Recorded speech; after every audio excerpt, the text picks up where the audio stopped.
We are on vacation this weekend. So to recap, last weekend there was a restaurant in the living room. There was 12 out of 12 guests in attendance, which is great. As you can imagine, there are sometimes when people's plans change or there's cancellations in any restaurant, it's unusual to have a full turnout for a variety of reasons. The weekend before, there was a problem with the train, and so people weren't able to make it in necessarily from the suburbs, banlieue in French. So that was last weekend.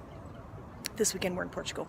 Next weekend is Easter, and so I'm doing an Easter lunch rather than a brunch, which just allows me to vary the menu a bit so I can have things like teriyaki salmon and coronation chicken pot pie and lemon meringue pie, things that are more lunchy, and salads, and just for the variety of it. Also, it can be a little bit later in the day. The difficulty in having a brunch is the early hours to get everything ready for noon, and if you switch it to 1 o'clock, already that gives you another hour, obviously.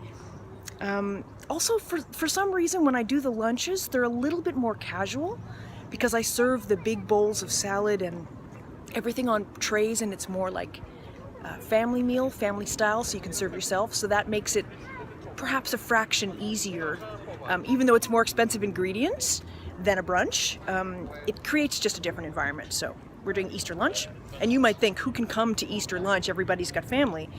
There's lots of people who live in Paris who don't celebrate Easter, whose family lives outside of the city and they can't travel, who have to work on the Saturday, especially the IT people where, you know, there's offices closed and they have to do all this maintenance and installation and stuff on the weekends. So they're around on Sunday looking for a place to hang out.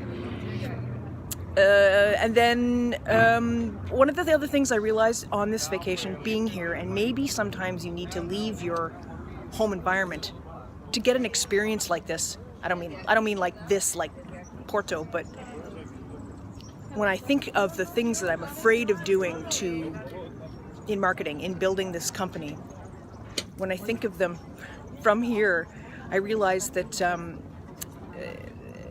the fears are baseless. Like, as soon as I get outside of the place where it's happening, as soon as I get outside of Paris and I look at my life from out here, I realize that the fears are goofy.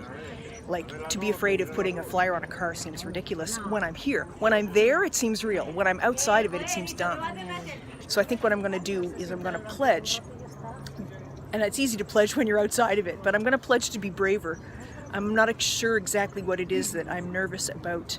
And as soon as I remove myself from the situation, I can't even fathom, I can't remember it. And so I'm sure for those of you watching, you think I'm nutty.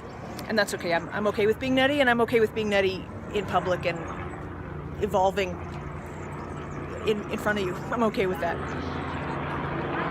Helicopter? There you go.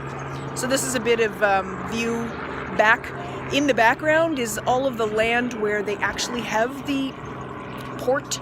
This is called Porto because this is the place where port is made, and so all of the vineyards and all of the big distilleries are over on that side. You can do tours and go inside and all that stuff. It's a beautiful sunny day. Saturday, it's Sunday. It's probably 27 degrees Celsius, so it's pretty lovely. Okay, so I will continue my food research while we're here in Porto. And if you've been following the pastry adventures on Facebook and Instagram, I'll give you another update on those in a bit, but it's been quite hilarious and not entirely successful either. But if you haven't been following, you should go and have a look at the photos of me trying to figure out how to braid pastry. And I'll leave you there. Talk to you soon. See you next week. Well, maybe sooner if I have something interesting to say. Okay, bye!